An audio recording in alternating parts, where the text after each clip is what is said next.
Hello, everybody, and welcome back to my channel. My name is Beth, and today I'm going to talk to you about superheroes.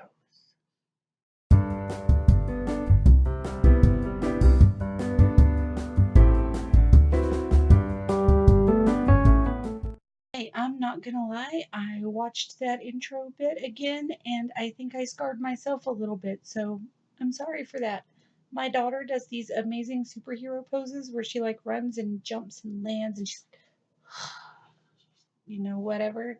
She tried to teach me, but apparently my capacity for that just is very low. I wasn't able to do it. My superness must lay somewhere else. Perhaps I'm a supervillain. Either way, I am here today to talk to you about Wonder Woman at Superhero High. This is a brand spanking new middle grade novel by Lisa Yee.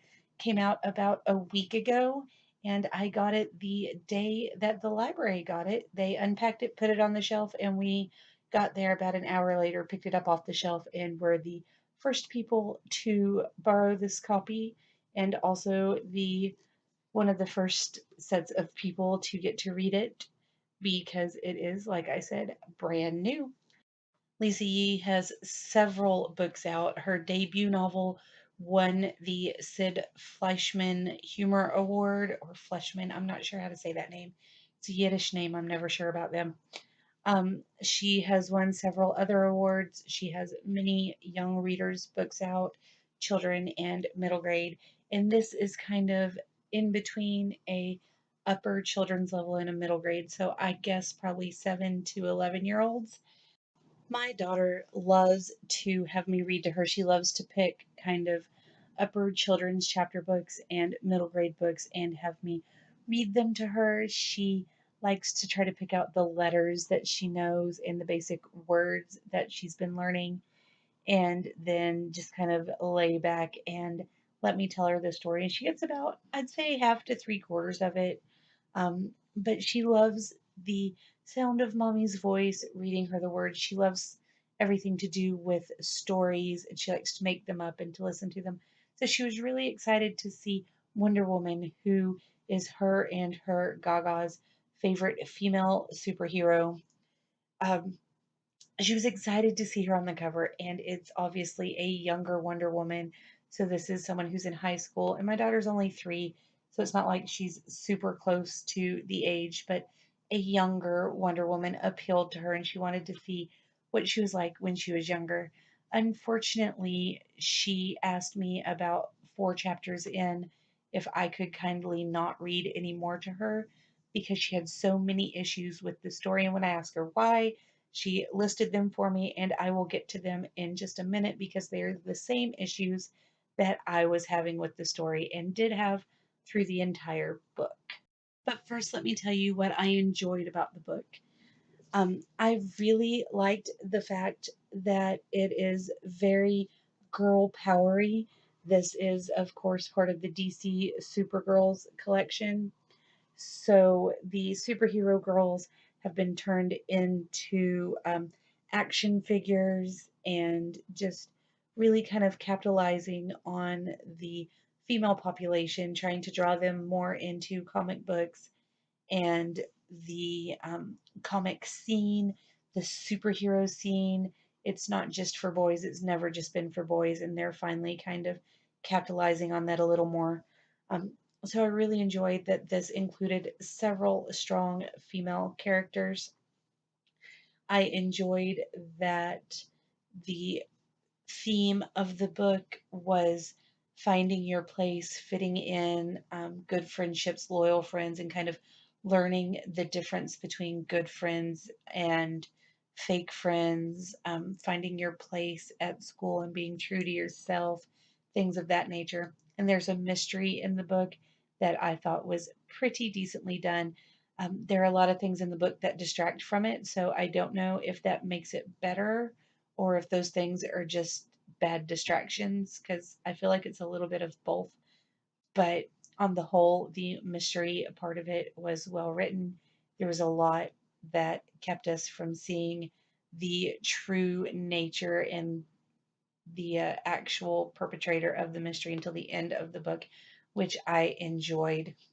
However, if you're a big fan of Wonder Woman, don't read this book. If you know a whole bunch about Wonder Woman, don't read this book. If you know a whole bunch about the DC comic universe, you probably don't want to read this book. Um, Elena's biggest issue with this is that at the beginning of the book, Wonder Woman is on Paradise Island. She's watching a video about Superhero High and thinking about how much she would like to attend because she's always been homeschooled and, kept away from the mortal world as much as possible. Her mom walks in and addresses her by name as Wonder Woman. So, one of the biggest issues we've had is that Wonder Woman is never once addressed by her real name, which is Diana. The second huge issue that my daughter had, that I had as well, is that when she got there to Superhero High, Wonder Woman has a roommate named Harley Quinn. Elena pointed out to me, because I wasn't going to say anything, I was just going to go on. Um, but she pointed out to me that Wonder Woman and Harley Quinn are not from the same story. They're from the same universe, but they don't ever meet up as far as we know. If they do, it's certainly not in high school because Harley Quinn is an adult when she has, you know, when she becomes Harley Quinn, when she goes cray cray. She already has a doctorate and is Dr. Harleen Quinzel. Same thing with Poison Ivy, which my daughter also pointed out to me because she's been watching the Batman cartoon that's on Netflix. So my 3.5-year-old probably knows more about Batman than a lot of grown people I know that like comic books. But that's beside the point. I'm trying not to feel guilty or worried about that. Anyway, she pointed out that both of them were grown women who had finished college before their accidents happened and they became who they are. And this is Superhero High. So she was not at all certain that we should have Harley Quinn and Poison Ivy at Superhero High being part of the best friend circle around Wonder Woman, which also includes Katana and Bumblebee and Hawkgirl. Basically everybody's backstory is completely ignored, everybody's universe is completely ignored, and they're all brought together in this school that is actually right outside of Metropolis. And at the end of the book, there is a superhero triathlon where a lot of different superhero type high schools competing against each other. And they do this in the Luther Court Dome outside of Metropolis, um, which was also an issue for me. There are just so many things that didn't make sense being brought together in this book. I gave it a 3 because if you don't care about their original backstories, if you don't care about the worlds that they are supposed to be in, the cities they're supposed to be in, the age that they're supposed to be, and you just assume that every female character in the DC universe comes from the same city and the same age and all of that jazz, then, this book is fine.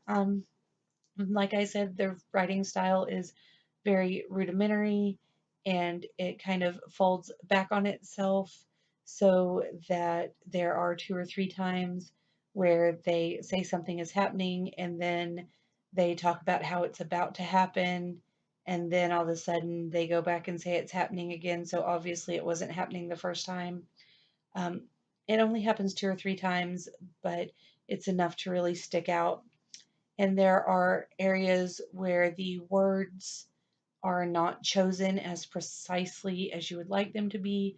So they're all homing in on things. They homed in, and really what they meant is honed in. Um, but, that's me being a picky 31-year-old. If you are a middle grade reader and you don't care about the facts of the DC universe, then this book is probably going to be one that really entertains you. Um, If you care about the facts and you don't want to see Barbara Gordon going to school in Metropolis and working part time for Superhero High, keeping Cyborg's unit taken care of as the tech genius on board, while Commissioner Gordon, your dad, teaches classes at Superhero High right outside of Metropolis instead of being the commissioner of Gotham, then this book is for you.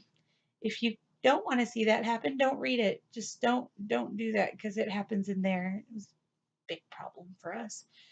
Anyway, I'm going to go and read something else so I can talk to you guys about it. I hope that you've enjoyed my review. Please let me know if you are a fan of the DC Universe or of Wonder Woman. If you have any other questions, comments, concerns about this book or any others, leave them down below for me. Don't forget to give me a big thumbs up if you like this video, subscribe if you're new, and I will see you again soon.